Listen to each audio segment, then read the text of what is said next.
Dear INSEAD alumni and friends, the French INSEAD alumni are delighted to open the 6th Essential Conference, which this year will be devoted to the next normal business perspective. It will be followed by 3 other sessions, which I will talk about at the end of this conference.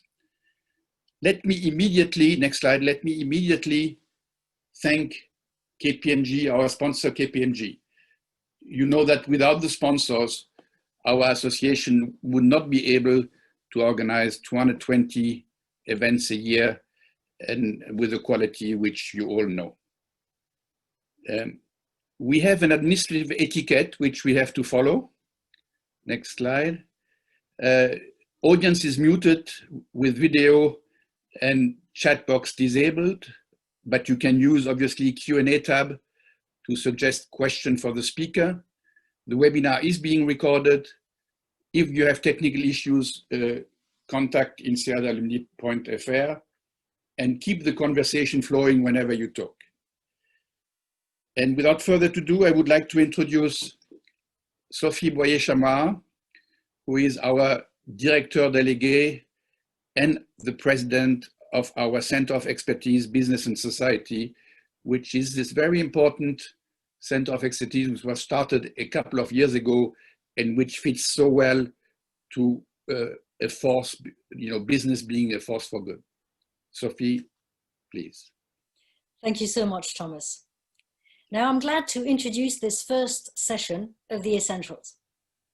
First, because as Thomas mentioned, it's the opening of a series of 4.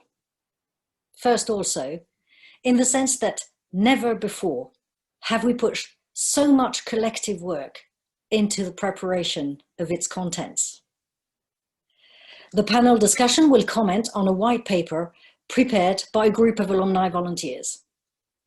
But before we present the findings and start the debate, let me explain the great human adventure that this process has taken us on.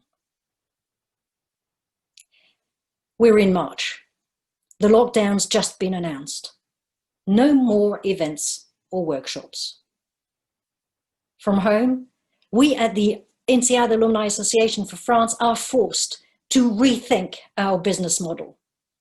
How are we going to keep in touch with our alumni in these unprecedented times? Well, if physical networking was not possible, we threw a message in a bottle into the sea. Any alumni interested in discussing what we were going through? Well, 14 volunteers reacted. They were game to the debate and take stock of what this next normal could become. They shared their experiences about the business's reactions. Then the need came to engage alumni more widely. The group prepared a survey, launched it, reviewed the responses over the summer, fed them into a collective brainstorming, and prepared this thought leadership piece that we present today. INSEAD at its best. 14 volunteers from different backgrounds, different nationalities, different INSEAD diplomas, different work experience, different industry sectors, a diverse team gathering every week for 5 months and engaging 7,000 alumni. Certainly for me, this has been a warm and inspiring experience, and I will never thank enough the group that made this possible. Thank you. Now the session will start with a presentation of our white paper by Philippe Poggianti. Then Chidem Demirel will facilitate the debate with our distinctive speakers, and Aude Joly will summarize your questions to the speakers. Thank you to you 3, in particular, instrumental to this project. Now, Philippe, the floor is yours. Thank you very much, Sophie. Hello, good afternoon to all.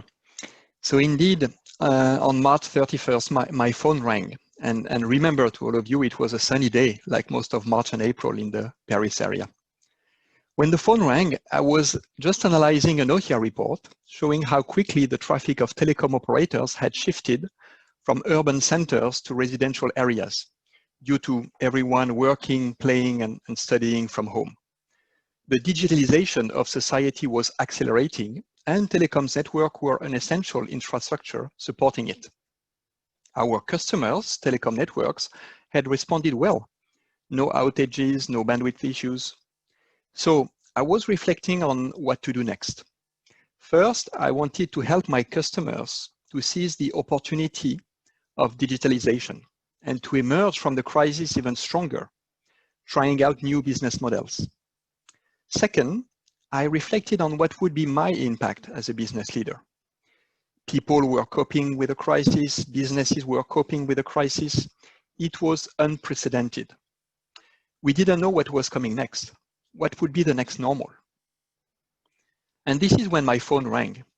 Sophie indeed offered me to join the think tank of a dozen of INSEAD alum to think about what was coming next.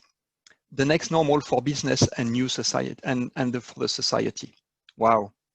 I immediately said yes. I wanted to make sense of what's going on around me.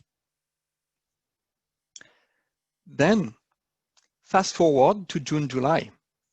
After building the think tank and after submitting a survey to the France-based INSEAD alumni.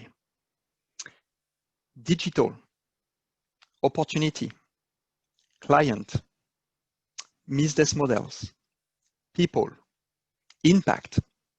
The same keywords I was using in March had emerged from our discussions.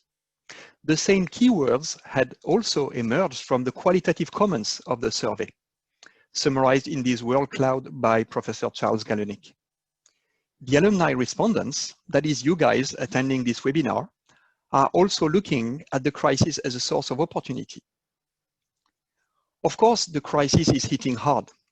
When Charlie and us analyzed your comment from the survey, we saw that most fact-based comments tended to be neutral negative, depending on the sectors where you are working in.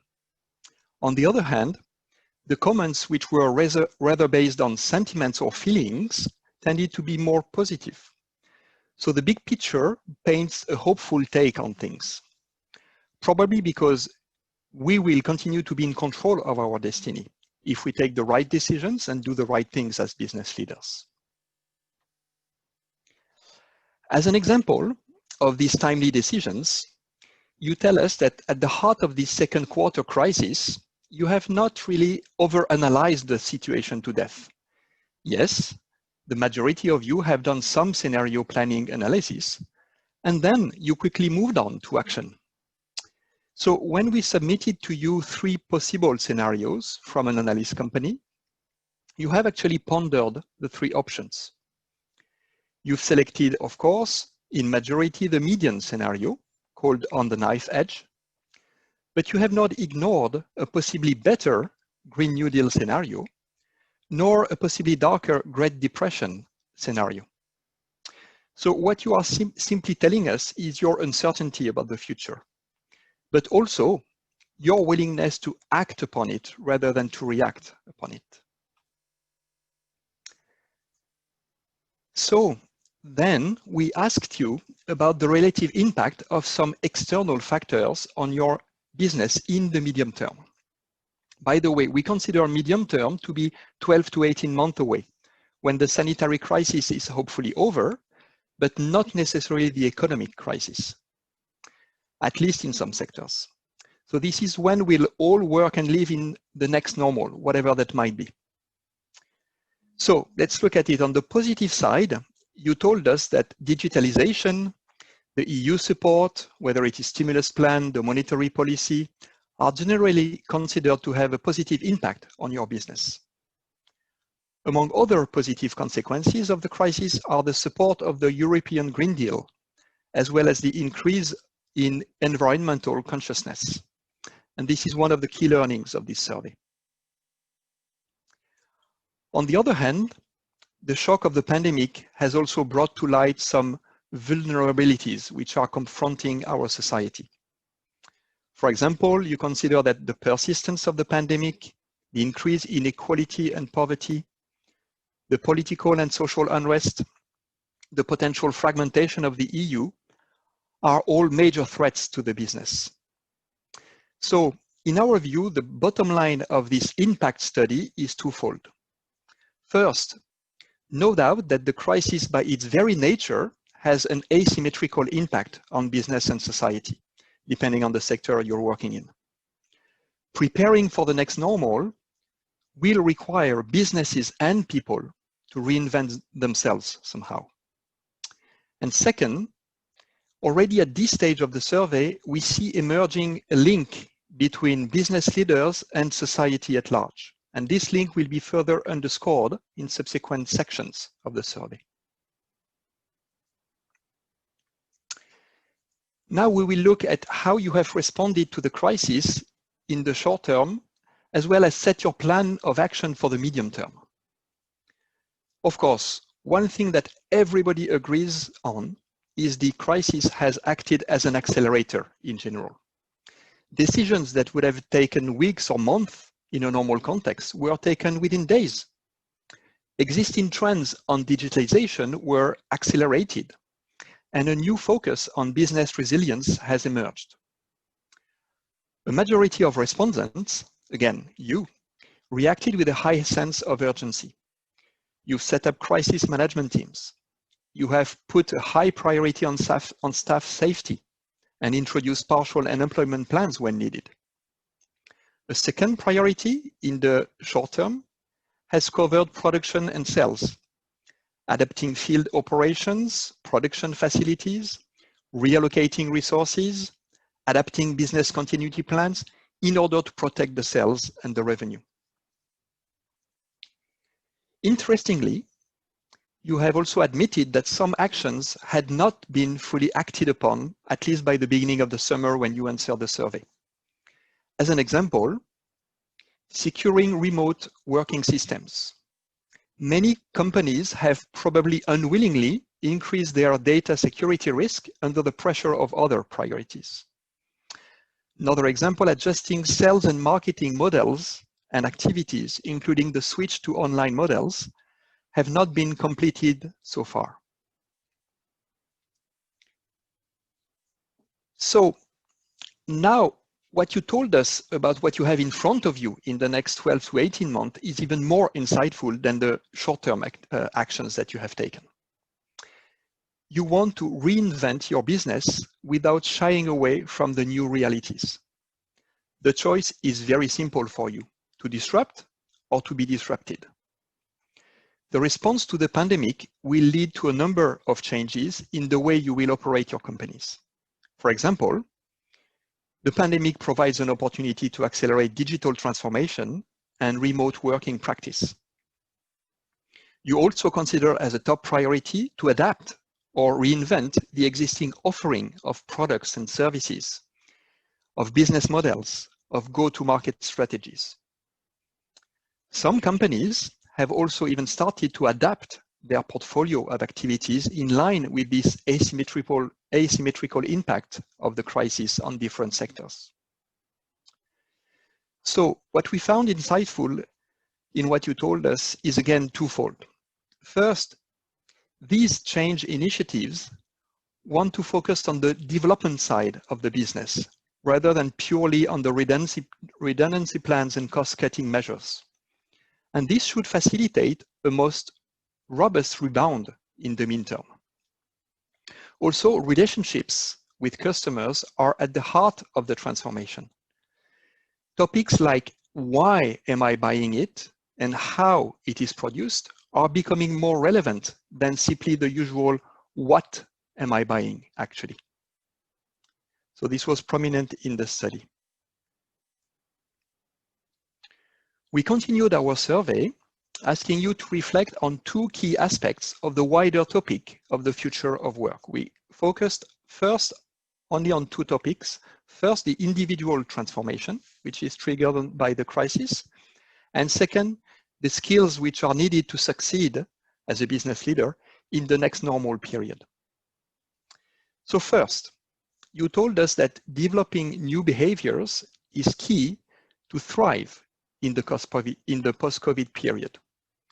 You see the crisis as a catalyst for your own self-transformation.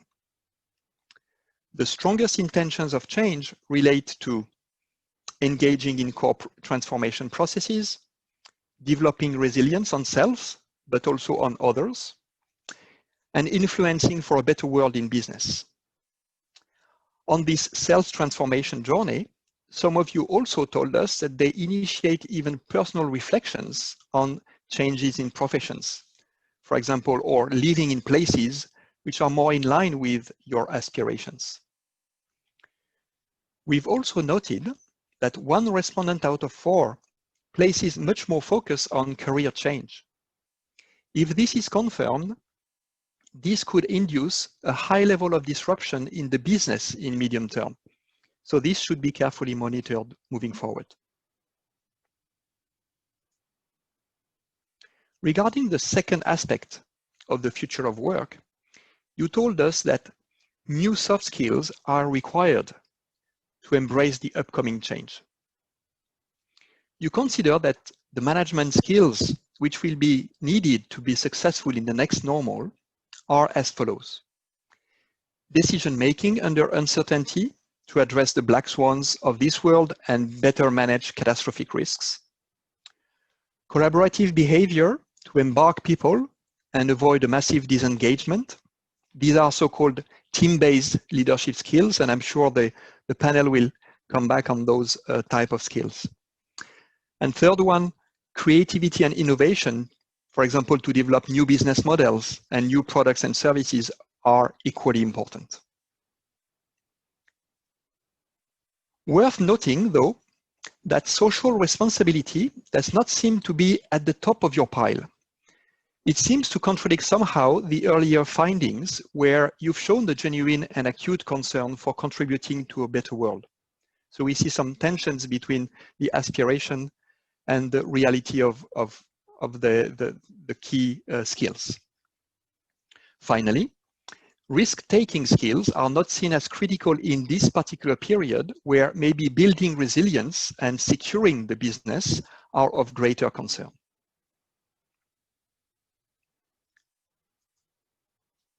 So now that we have shared with you briefly the outcomes of the survey that we will send in a more detailed report after this webinar, we can see emerging one key learning. There are plenty of opportunities that we, as business leaders, are ready to grasp. Now is not the time to build walls, but to build windmills, like the old Chinese proverb says. And we see that GE Renewable Energy is showing us the way by building wind turbines. So I would like to conclude with a few more general considerations that we have thought about with the think tank. First, there is an overwhelming recognition that the pandemic has generated a movement of solidarity that had not been felt before. But really the question is, how serious is this newfound solidarity? Already there are indications of certain companies naturally focusing on growth and profit, which are in the process of relegating maybe the social and human dimensions of their activity to a second order of priority. Second fact is that there are also rapidly emerging trends towards deglobalization, which in turn has fueled a rise in nationalism, with the re-emergence of protectionism as part of a ruthless competition between countries. Third fact, which is of concern to be monitored, governments have received exceptional powers by the legislative branch. The cost of restarting economies will be enormous.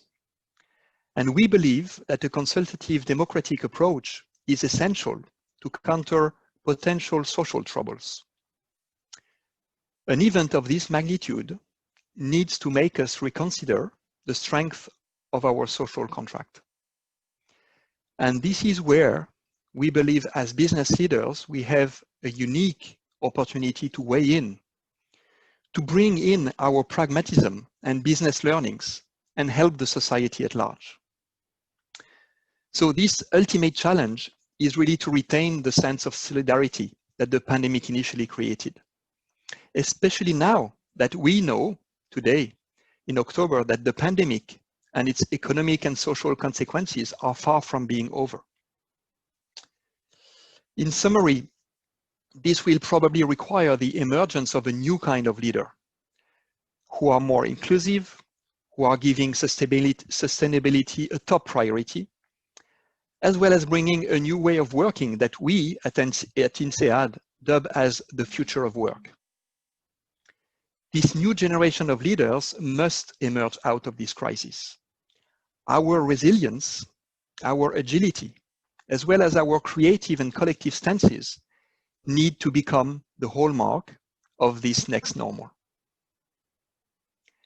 So I'm sure that these various topics will be discussed in depth during our upcoming panel session. Before handing over to them, we would like to submit a short poll in order to get your views regarding the key findings of this survey. So you will soon see the poll in a pop-up window.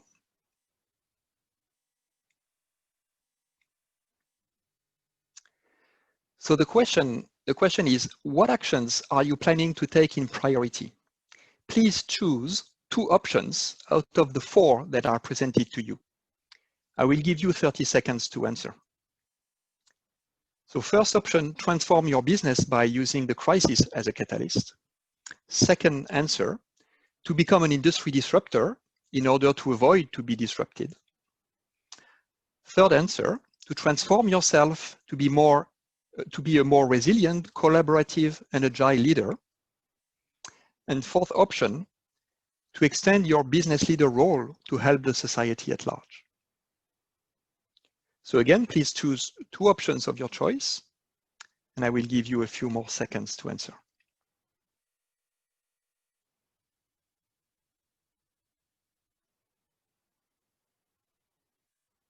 Okay, so let's have a look at the results of the poll. So I will let the panelists comment them. I will just read the comments.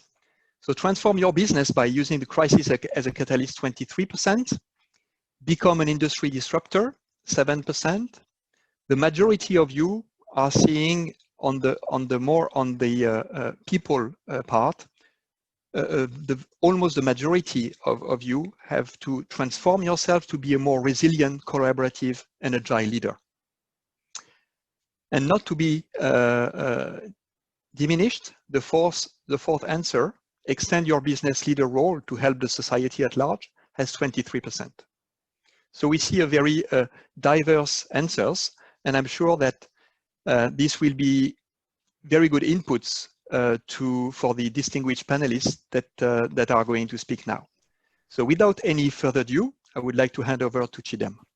Thank you. Thanks a lot. Thanks a lot, Philippe. I think this is a great transition to our panel. Hi, everyone. It is my pleasure to kick off our panel discussion now. First of all, I hope everyone is keeping safe as well as your families. As you can see, we invited extraordinary panelists today to address this topic, which is not an ordinary one. Jérôme Pécresse is President and CEO of GE Renewable Energy. And since I also work at GE Renewable, you can guess that Jérôme is also my boss. Charles Galunick is a professor of organizational behavior at INSEAD. I hope that most of you had the chance to have Charlie as professor. I am one of the lucky ones, and I know that Jean-Marc and Philippe as well. Also, Charlie recently published an amazing book called Backstage Leadership, which I highly recommend, especially in those periods of change. I think this is a great read. And last but not least, we have Jean-Marc Leduena with us, who is senior partner at KPMG. I guess most of you know Jean-Marc because he is also the former president of INSEAD Alumni Association France. So welcome to the three of you. We are very excited to have you today. During our panel, we will also try to take some questions from the audience. Please already start submitting your questions by using the Q&A function. Well, I would like to start our discussion with the impact of the pandemic on business, organizations, and leadership.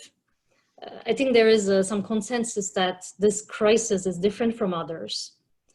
First of all, it is more dramatic because it initially is a health crisis where over 1 million people died. It is unusual for our current generations, and there's a huge amount of uncertainty and large range of possibilities. So I would like to start with you, Charlie. Can you help us understand the impact of such a disruption on organizations? In an earlier discussion that we had together, you referred to near-death experience for some companies. How does this experience transform organizations? Great, thanks, Chigdam. Nice to see you all again. So there's many ways in which organizations have been impacted, but let me maybe focus on 3 in the few minutes here.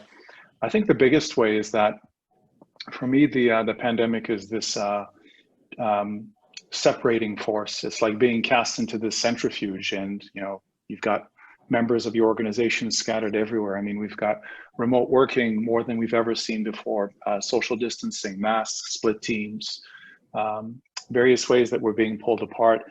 And I think what it's doing is it's undermining trust. I think there's a lovely sort of a honeymoon phase when you first experience kind of a dramatic change in your work life environment. You go home for a while. I think it's quite nice for a while, but I think as the months grow on, we start to lose some of that connection that we need. Let me just list a few of the ways that I think that's true. I think one of the things that's important is the information sharing that happens between people in a company that's random, right? That's not planned through some Zoom meeting, sort of that chance encounter over lunch, or before things get very heavy during the day or during a coffee break, and we're missing that, the kind of magic of the randomness. I also think we're missing some of that energy of people collecting together and being co-located, that sense of belonging and being part of something that's human and special and together. We miss the rich interpersonal exchange as well. We need each other. We are a source of endorphins for one another. Laughter together, storytelling, drinking together, having a meal together. All of these things are important to us. So for me, the first big challenge is, how do we reconnect people? Again, I think in the early days of this, it's okay. We've got tremendous social capital that keeps us together. We've got stores of implicit knowledge, tacit knowledge about one another, about the company. But over time, that will gradually decay and erode. And we're going to have to figure out how to deal with this going forward. So while I think we had way too little remote work before the pandemic, I think we have way too much now, and we're going to have to figure out, depending on how the pandemic goes, what we're going to do. The second point is, I think we have an imbalance in time horizons. I think, there's sort of 2 major time horizons. One is the here and now and dealing with the crisis and the current structural issues you have. And then there's the long term that you need to be focused on to reform and do things. I think it's very, very easy to ignore the long term. And despite the lovely words we say in surveys and so on, when I look at and I talk to companies who are facing ruin, who are on the edge, a lot of their time and energy is focused on near-term cash flows and sales and immediate structural issues, not longer term. That's going to be an issue. Again, if the pandemic doesn't last for very long, maybe not a serious issue, but the longer it lasts, the more that lack of long-term view will be an issue. And the final thing is maybe a positive note. I think the pandemic also, from a leadership point of view, is an incredible opportunity. I think when you have near-death experiences with a group of people, I think that can create tremendous bonds. It could go the other way as well. I think some companies will make it financially through the pandemic, but they will be scarred for life because they haven't taken everybody along. People fell down to tribalism. There was a lot of infighting. People weren't allowed to contribute or weren't able to contribute. And I think the experience for them may have been so bad that even financially secure going forward, they may be scarred and the culture may suffer. other leaders will manage to get their hands around this and bring people together, allow them to experience something positive through this crisis. And I think their cultures will benefit. I think there'll be tremendous amounts of trust and bonding. So a lot of it has to do with how a leader enacts that movement through the pandemic and involves people and the rest of it. So I'll stop there. Yeah, so Charlie, and what about the leadership skills? What leadership skills do we need most in these difficult times, to deal with the crisis, but also, transform and adapt our organizations in a period of change? Well, just briefly, I think the most important thing, this is a little bit of a cop-out, but I think it's versatility. I think there's no single leadership skill. You have to deal with contradictions. You have to be someone who's good on the front stage, giving people hope and faith that things will be all right, but at the same time dealing with backstage realities and dealing with the brutal facts, taking care of the plumbing, taking care of the things that need to be taken care of. So you need to be very versatile as a leader, I think, more so than ever, but we expect that. That's what senior leaders should be. They should be versatile. So I'll stop there. I know my colleagues want to get in. Yeah. Thank you. Jérôme, I would like to go a bit more specific with you now. Obviously, implications of COVID have been different on different industries and companies. So can you share with us the implications for the energy industry, for renewables, and for GE as well? I think it's reasonably clear that COVID will accelerate disruptions in most markets around the world. And when you look at the energy landscape, that's what we see happening. The energy transition was engaged way before COVID. And I think at the exit of COVID and even in this current phase, we see the energy transition accelerating. We see it accelerating probably for three reasons. The first one is when our customers, global utilities around the world, have to make choices to constrain their investments. They are going to constrain their investment in fossil fuels, but they are not going to constrain investment in renewable. So while there will still be a room for fossil fuels, renewable will grow even faster than what was thought pre-COVID, just by matter of, I would say, restricted investment choices. Second, societal pressures are accelerating at the exit of this crisis, and health and climate worries are to some extent converging to put more pressure on governments and companies to accelerate on the front of green energy. And third, when you look around, I would say at least the Western world, you can see that the stimulus package almost everywhere have a very high component on green energy and energy transition. Just look at what was announced in the UK today by Boris Johnson on the plans of the UK government for offshore wind. Just look at the European Green Plan. So I think these three forces will just create an acceleration of the energy transition. And that's what we see at GE in my business. We see that we are, in terms of commercial activity, back on track at pre-COVID levels. There was obviously a pause when everybody was trying to get its acts together, but our markets, be it wind, be it storage, are still very healthy. So, and I'm convinced that this acceleration is a lasting trend.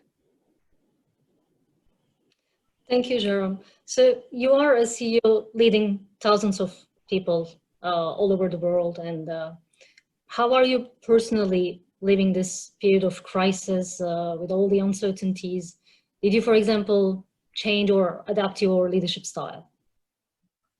I think you had to. You had to, as Charlie was saying, you had to show more versatility, and you had to accept two things, I think, in that COVID world. One is that you could not have answers to all the questions. There is always in many companies this dogma that the CEO should know everything about everything and be able to provide the right question, the right answer to every question he gets. And I think in the COVID world, you have to accept a part of vulnerability beyond versatility, and that you don't know, and you just do like your team, which is you try your best to adapt. So I think that's that one. Second, obviously get closer to your team. I mean, making sure that you are not taking care of your team collectively, but also individually, person by person. I mean, making sure that you know who are the weak points, who are the people who are suffering from the situation more than others. And then the third thing is probably delegate more. And I think COVID is forcing the organizations to rely more and more on the people on the ground to take decisions which are the best for the company, because we can't afford the reasonably long decision chains of the past. So to me, that's the three major changes. I mean, vulnerability on top of versatility, being closer to the team, and accept to delegate more. Great, thanks, Jerome. Let me turn to you, Jean-Marc, now. So KPMG published a very interesting CEO Outlook, which is a special edition for COVID-19. Can you share with us some of your key takeaway?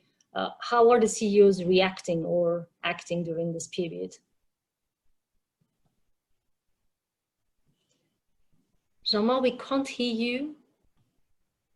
No, we do surveys, I was saying, like INSEAD does. And we've indeed tried to survey CEOs like we do every year. So every year in January, we survey 1,300 CEOs globally. And this year we had to redo it in August with 300 out of the 1,300, because we felt there would be changes, radical changes after the lockdown, after the COVID hit, etc. And we were not disappointed, a bit like you with the INSEAD Alumni survey, which is great, by the way. So congratulations, Shidem, Philippe, Aude, and the team. Our findings on the CEO reaction was clearly that first, they showed empathy. At least that's what they said to us. 39% of the CEOs interviewed suffered personal impact from the COVID, either themselves or family and people next to them. As a result of which 55% of the CEOs announced that they changed their response in the company, in the corporate world, vis-à-vis COVID. And how did they change? First, they want, as few of you said before in the survey, or Charles or Jérôme, crisis management in the short term. You have to address the risk. And that's what they did first. Risk on people safety, employee safety, supply chain to be able to deliver to customers, IT, would it resist the tons of work from home connections that they would get on the servers, and of course the cash, which remained a priority as usual, but even more in a crisis like COVID. So crisis management, reaction, short term. And then most of the CEOs took a step back and try to focus on what they call, or we call at KPMG, the new reality. And to do that, they answered in what we call the 3 Ps, priorities, new priorities, prosperity, and purpose. Their priorities have changed. Future of work, you raised it in the survey of INSEAD. The future of work, i.e. how are we gonna work going forward from home and from the office in a hybrid phygital mode, 77% of the CEOs interviewed said it was their key priority. That's the first one. Customer-centric supply chain, to be able to deliver to customers locally, mostly today. 67% of the CEOs felt it was a priority. And the climate impact, obviously, and the energy transition that Jérôme was referring to is the third highest priority for the CEOs in this new reality at 65%. So you see, new priorities. Prosperity, it's the finding that we felt was very important. They want to subscribe again to the long term. Short term was managed as reactive crisis management. What do we do in the longer term? As a CEO, as a company, with my executive committee, with my thousands of people? Well, first of all, we accelerated and we accelerate digitization. That's obvious. The people who had not started digital before COVID are probably now out of business. The people who were on a digitalization mode are now even accelerating it to survive and thrive in this new reality. 80% of the CEOs have embarked on that change. And developing for prosperity the talent premium, as they call it, and as we summarize it, is the #1 issue of long-term growth. You have to develop your talent premium. And the last is purpose. It seems that in this versatility, in this manifestation of 1,000 deaths and businesses which are much more vulnerable, there is a renewed sense of purpose for 79% of the CEOs. And that is not just greenwashing, or as we often heard before in the past. I think the people were moved by this crisis, really. And now 81% of the CEOs, for example, now stand up for equality. And it's not just the Black Lives Matter effect, it's the COVID situation which prompted a higher sense of diversity, inclusion, and equality. So you see, it's fantastic findings from a group of 1,300 CEOs that we found. Thanks, Jean-Marc. And so how are you personally, living this period as a leader? What are your biggest learnings, during this crisis period? I think I have 2 or 3. One is it's terrible. It's the immense fragility of the world and the corporate world itself. I remember at INSEAD Essentials a few years back, I was telling that the business world was VUCA, volatile, uncertain, complex, ambiguous. Had I known before, now it's VUCA times 100 or times 1,000. It's terrible. It's a super VUCA. This tiny bug, this invisible bug, is really paralyzing the world. It's killing thousands or millions of people globally, and it's a weapon of mass destruction of business. And we are seeing the catastrophe in the hotels. We were discussing that before the panel. 1 billion customers of hotel disappeared from the sector in 3 days. The room occupancy was down to 0%. So an entire chain and sector and industry was vaporized immediately, and they have now to recover and restore after this huge manifestation of fragility. That's my first big learning, and it will surprise nobody here. The second one is the quintessence, or the essentials. I like the word, by the way. The essentials of leadership. My outtake from my clients, from my partners at KPMG, our associates, staff, etc., and the people I observed and connected with, I see 4 essentials: creativity, courage, confidence, client focus. 4 C's. Creativity, to be able to bring new agility to the business, to reinvent what you were doing. Charles, you were saying that the campus was shut down. Okay, we have to reinvent the way we're delivering courses. We were talking about the airplane engines from GE. How do we reinvent the business now that airplanes are probably flying less today? So creativity first. Courage is to rethink your business model. It's not easy. When you've been shut down for 3 months, when you are impacted and you have no more cash, you need courage to rethink the cost of doing business and maybe to take out some portions of your business in order to be able to survive with the rest. Confidence, you have to restore it in your company, outside your company, and for the society. That's not easy. We could come back on that a bit later. And client focus, obviously, you have to listen to your customers. We've surveyed 70,000 consumers and shoppers in the world just to help our clients in retail understand and listen to their own consumers.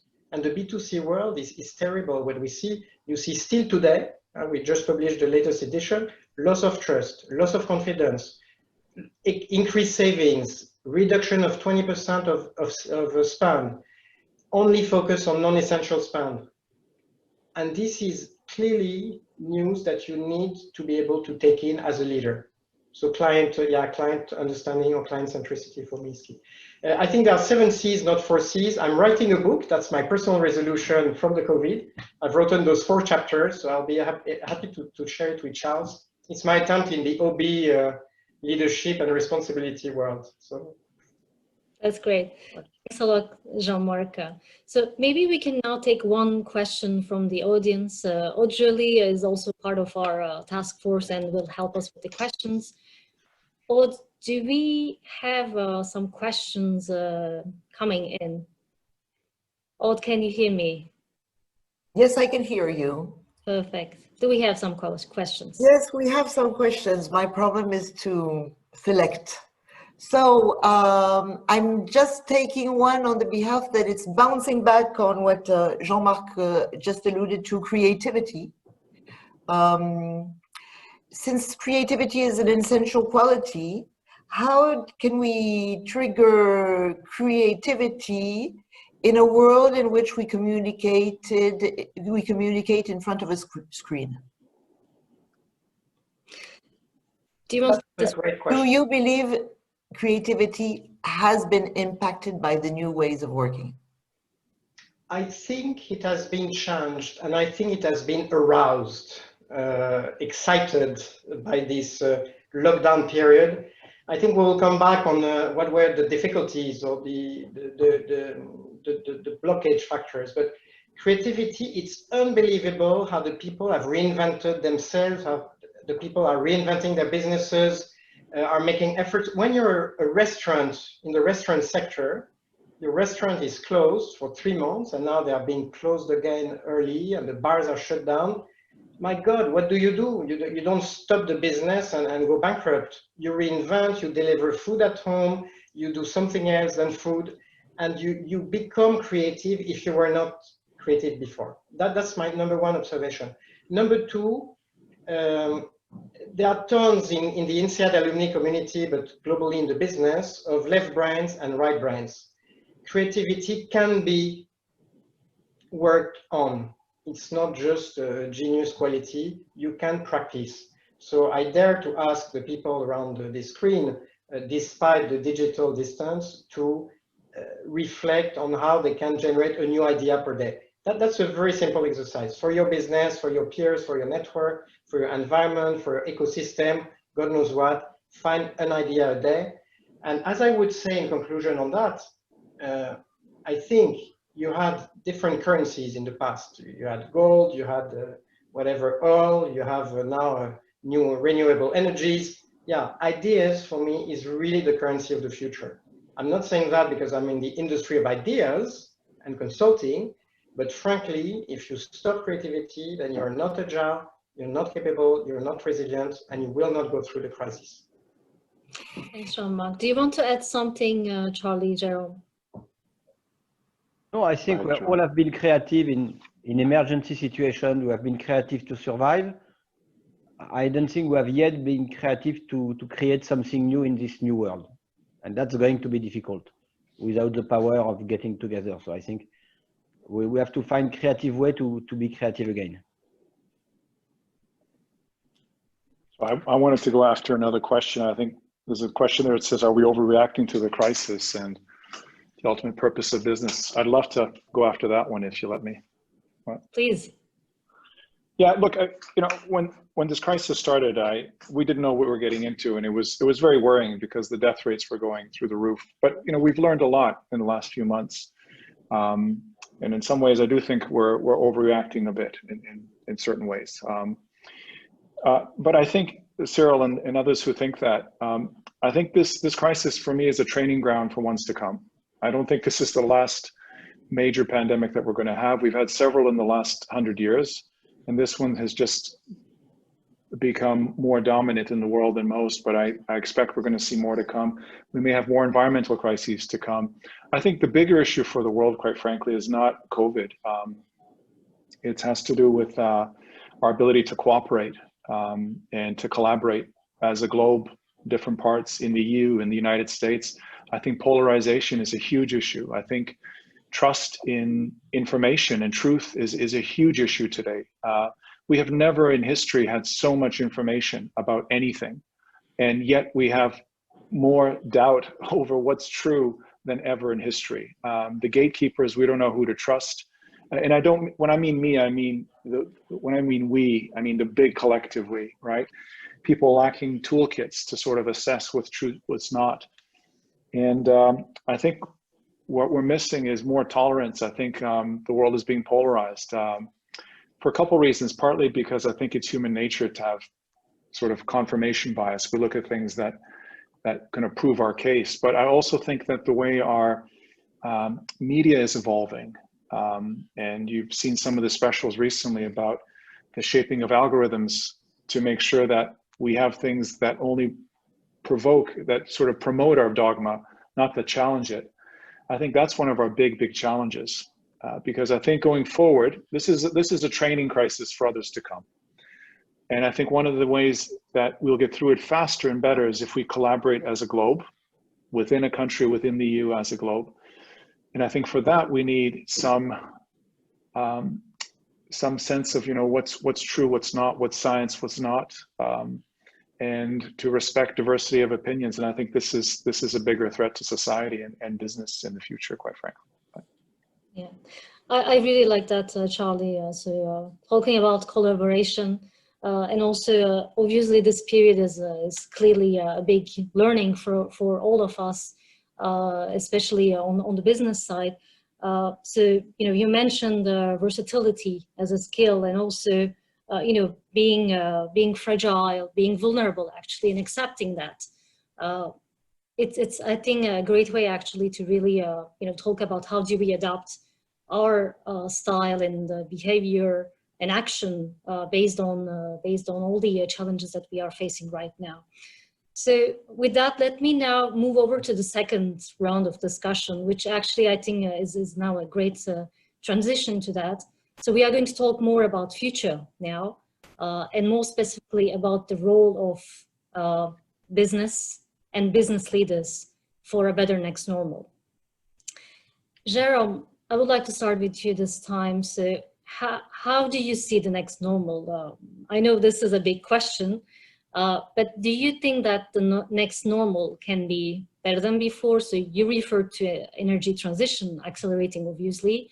And maybe, you know, can you tell us, do you think that the next normal can still be global? You're on mute, Jérôme. Sorry, the second question is a big one, because I think for sure there will be positive lessons from this crisis that people will retain. I mean, we find different ways to interact remotely. We find remote work is a good thing. So I mean, even on a lasting basis, this lesson will survive and will be positive. What worries me the most is that this COVID crisis happened on a world which was already fragmenting itself, and it's going to accelerate fragmentation. I mean, by combination of economic stress, borders closing, and some fundamental trends accelerating.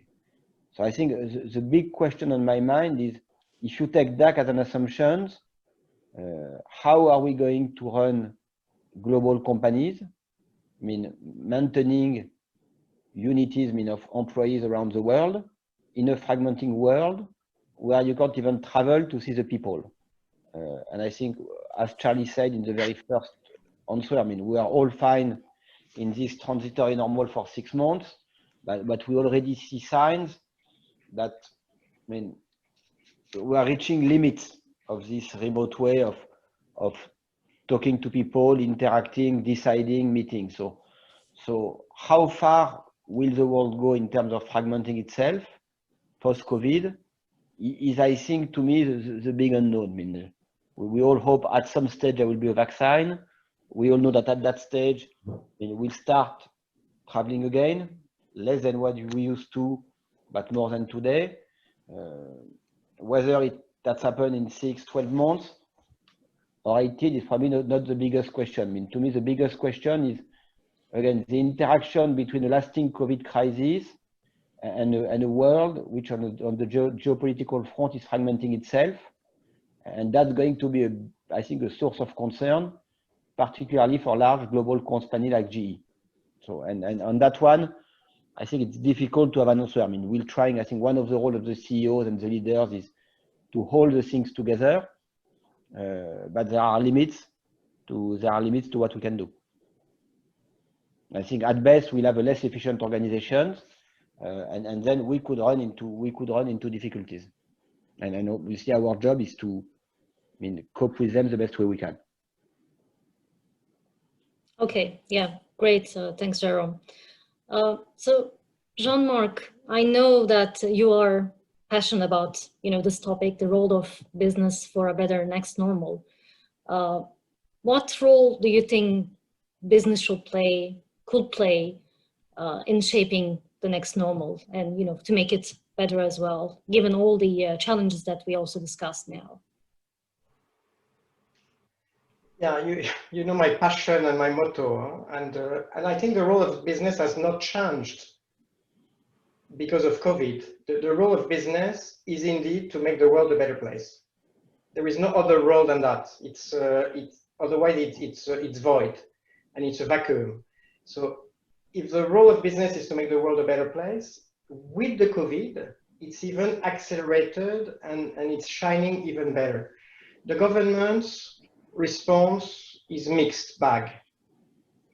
You could not say that the governments are succeeding big time in fixing the situation. NGOs, they have fantastic footprint, they are doing fantastic things to help the situation on COVID and the victims, especially of COVID, in all domains, but they lack funding, they lack the means to action usually. And therefore that brings back the role to the corporate world and the business to contribute in a way that has been unprecedented. And for me, it has been shown through caring for people and just bringing food to people during the COVID. For example, lockdown is a clear example, reinventing the home delivery business during lockdown, creating and producing hydroalcoholic gel and masks in order to supply populations and citizens with safety measures, researching for pharma companies on vaccine, maintaining employment. If you maintain employment as a corporate business, then you maintain the economy and basically you avoid big social catastrophe after that. So indeed, the COVID has accelerated this responsibility of business, and it's in our CEO Outlook survey, for example, 65% of the CEOs are really keen to lean more and increasingly towards ESG measurement and towards corporate social responsibility. And basically that's where each and every leader personally has to take action. It cannot stay just the role of business. It's the role of each and every one of us to shape this new corporate world for the new reality. Concretely and personally. I could comment on that later if you want. Okay. Thanks, Jean-Marc. So Charlie, we started, talking about some of the challenges and risks the first part as well. But what challenges and opportunities as well do you see in the next normal? We talked about geopolitics, digital transformation. Do you think that this is going to shape our next normal? Yeah, I think it will. I think one thing to expect is that government and business will have to work more closely together. I think there's no question about that, because we're entering massive challenges that will require more collaboration. Somebody once said, capitalism is fine. It's the capitalists that we're worried about. And sometimes we do need regulation to step in to make sure that people treat our data well, that algorithms aren't skewed to, make money for advertisers, but not really promote some of the knowledge and truth that we want in society. So I think governments will have a bigger role to play in collaboration with businesses to make sure that that we're resolving market failures, where we're not investing enough in some environmental areas like Jerome and more green energy, right? May we not, as consumers, we may not naturally take steps in that direction. Sometimes we need government to help nudge us in that direction. And then also I come back to what I said earlier, because I really do think it's a huge issue for us, is that you need the world, governments, different bodies to work well together, scientists, businesses. These are complex problems. They require different parts. And I think if we have a world that continues down a route of nationalism, anti-globalization, polarization, we're going to find that a lot more difficult. And oddly enough, I think the very tools of digitization are being sometimes used to drive that polarization, as you've been reading or seeing on Netflix and other places. So we've got some challenges ahead, and this is well beyond COVID.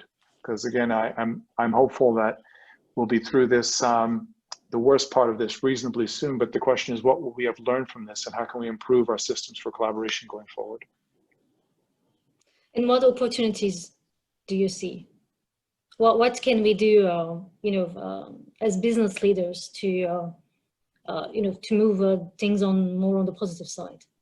Should ask Jerome that. He's the business leader. Jerome, I'll give that question to you. You're on mute. Jerome, you are on mute. Yeah, okay, I'm on mute. So what the question, sorry, is? No, I was saying, what can be an opportunity actually for business leaders? We talked about the challenges, but, we talked about fragmentation, but from the other side, I think the opportunities, businesses. I mean, people will more and more look for companies which have a strong sense of purpose. I think it's going to be more and more difficult to find quality team if you don't have a sense of purpose that people can project themselves into and be proud of. So I think the opportunity is to create that out of your business and out of your leadership style to differentiate by the talent you attract and retain. Because our business as business CEOs have always been about that, create a competitive advantage by attracting and retaining the right talents. And I think on this crisis, I think we can use this crisis just for that. But it means that we need to reflect, develop our sense of purpose, communicate better about it, and put it higher on our own personal agenda. Well, thank you. I think we have time to take one last question from the audience. Could I, Shiden, could I comment briefly on that question, what the business leaders should do? Sure. I observe a lot of, and thanks Jerome for what you just said, because I think now the leadership has to really give example in action. We've heard a lot of talking, and I think it's now the time of acting. At Unilever, a while ago when I worked there, we said obras, no palabras. And the paradox today is that you have many companies. We did a survey in e-commerce, for example, which claimed that 80% of them put CSR at the top of the agenda. And when you look at the actions they are taking, for example, in e-commerce, only 10% are really trying to fix the CO2 emission cost of home delivery. So it's a paradox. You have to treat the problem holistically and go into action, just not talking. And action can be in your company, when you lead it, when you participate, when you contribute, when you're an employee or a CEO. And it should be as well, to me, externally as well, out of work, if you like, from home or in your associations or your non-profit activities, where clearly that's also a field and territory which is essential, to use the word of this conference, to stimulate the well-being of the entire society. Never forget the ecosystem of non-profit, because it's a massive and key contributor to making this world in which we live better post or with COVID. COVID is not going away. So it's not post-COVID, it's with COVID. So let's keep that in mind, and we could share a lot of things that the alumni people are doing, probably. Yeah, thanks, Jean-Marc. So we can take the action as leaders. And obviously, I think you are also telling here that performance with purpose is possible. Oh, it's business and society. Huh? It's both, or sens et résultat, as we say at KPMG. Okay, Aude, can we take maybe one question from the audience now? Yes, okay. So I'm not going to make it simple, because I want to sum up several questions in one big question. I see a tension, in fact, in the questions between people who are fully convinced that the next normal is purpose and is driving a better world, going for a better world. And the question is, how What leadership characteristics contribute to that? How to take that action? The one factor to motivate business leaders in the green strategy. So that's one side of the question. And the other is people who say, what are we talking about? I have in front of me a leader who's gone totally absent. There's a sort of lockdown of individual leaders, or won't companies reduce costs and go offshore, in fact? Or even, how is the role of business to make a better world? Is that really serious? Yeah. So this shows actually all the could be the uncertainties. tension, or you can pick one end. Yeah, so this really shows the uncertainties. The big question about dealing with future problems on the planet, I don't think it comes back down to some leadership trait or characteristics, because I think the problems are very systemic. I think that has to do with the incentives companies may have, and what sort of things they're looking to. And I think partly that's the job of government, of us. We are a government. We are the ones that vote people into power, and we set up expectations about what we want in terms of regulations and what nudges we want in business if we do want a greener society. There is some places where those things are aligned, where profits and doing more things green are nicely aligned, which is phenomenal. But places where they're not, where we say there's negative externalities and there's market failure, this is exactly where we expect movement from political bodies, meaning from people through the representatives, and to sort of say, look, we need more push in these places to make sure that some businesses can thrive and take off, who are doing these sorts of things. I think we also need, then at a more individual level, is leaders who actually care about these things, who are ambidextrous, who can deal with the present issues of their business, but also have a longer term horizon and keep that vision going. But I think if they're swimming against the ocean, it's very hard to do. So there's systemic things that have to be changed and continue to be tweaked at a higher level, because the problems are that big. Yeah, Jean-Marc, I would comment. Right? Yeah, two angles on that. The role of business is to make the world better. There is a clear demonstration economically of that. And there are tons now of index that prove it. I'll give you one, for example, the Stengel Index, which is from the former CMO of Procter & Gamble, who analyzed and assessed 500 brands, global brands, their ideal, their purpose, their mission, compared that to the results and the financial performance. And it's clear that you have a super premium of performance, economic performance, for those who stand up for an ideal. There is a strict and clear correlation. It's one example out of hundreds now. And it's measured and it's proven. So if some of you in the audience have doubts that purpose is a driver of performance, go back to INSEAD Bench, learn on business and society, and get convinced, or give me a call, because we can have this debate. And I have absolutely zero doubt that there is this strict link between doing good is doing better. Doing good for the society is doing better for your business. Second observation, what else would you have to re-engage and motivate people in a crisis like COVID, where everyone is locked down at home, everyone is afraid of going back to the office or to work? Those who are forced to go back to work because they are retailers, because there are factories, etc., are going there with stomach cramps because of fear of the COVID, and you need to re-engage the people.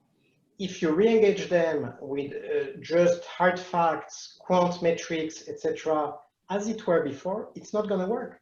You have to have this soft agenda of Dear to Charlie in OB, which is bringing them back, re-engaging the people around something, the purpose, the raison d'être, as we say in French, in order that they find a reason for coming back to work.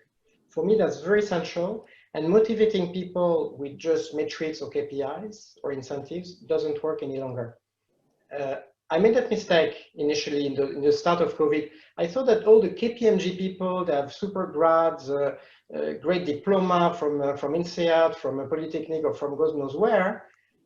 I thought they were machines that would come back naturally to work and be efficient as usual. Well, we've seen that there were people, maybe 20–30%, that struggled and suffered, not just physically, but also socially, not just from health, but also from distance and lack of social contact at the office.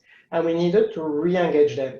And finding a strategy not just based for ourselves, not just based on economic performance or serving the clients was really good.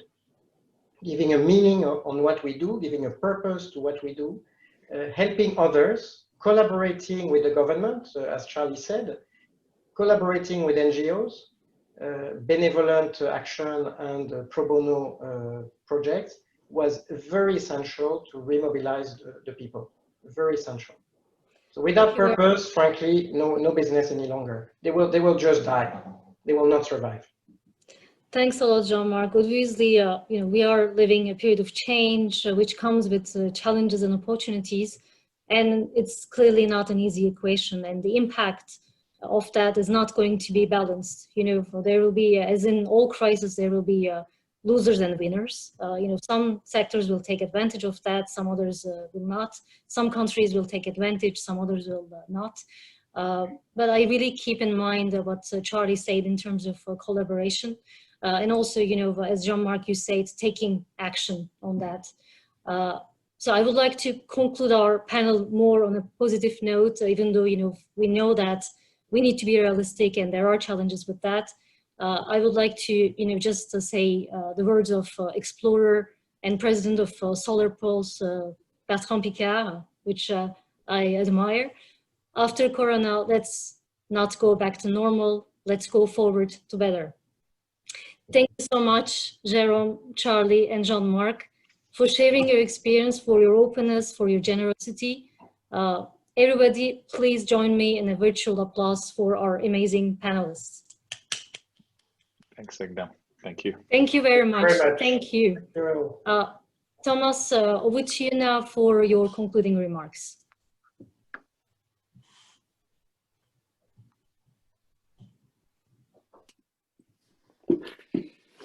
Yes, we are clearly at a tipping point, I think. And when I listened to what I heard from the survey, one of the very interesting aspects was that there was a lot in the first part, as Philippe said, there was a lot a need for social responsibility, and later on clearly a tension between aspiration and reality, and we also felt this tension in what our panel was discussing. One of the funny aspects I would say is the future CEO is going to have to be an amazing man. He's going to have to be inclusive, resilient, agile, more collaborative, influencing transformation, keen on sustainability, environmental friendly, conscious, and versatile. So, the job, and you said it. I think Jérôme said it. One of the issue is gonna have to really attract and retain people, and the sense of purpose was underlined by all of the panelists, and the take of action. In between, a couple of ways of doing that were also mentioned. Obviously, empathy, the 3 Ps: priority, prosperity, purpose, creativity. And at the end, it was really based on, we have to take action. We are at a tipping point. And in our next 3 sessions, we will address basically all these issues. We will talk about leadership for sustainability, which will be sponsored by BCG, by the way, inclusive leadership, and it's all inclusive. It is obviously women matter, but also all the rest, education, where we, poverty, inequality, and all of that. And finally, we'll end up with another KPMG sponsored session, Future of Work, which I think will summarize very much all of what we have said. Thank you very, very much for this superb session, and thank you to all. Thank you. Goodbye. Goodbye. Thank you. Thank you, guys. Bye-bye.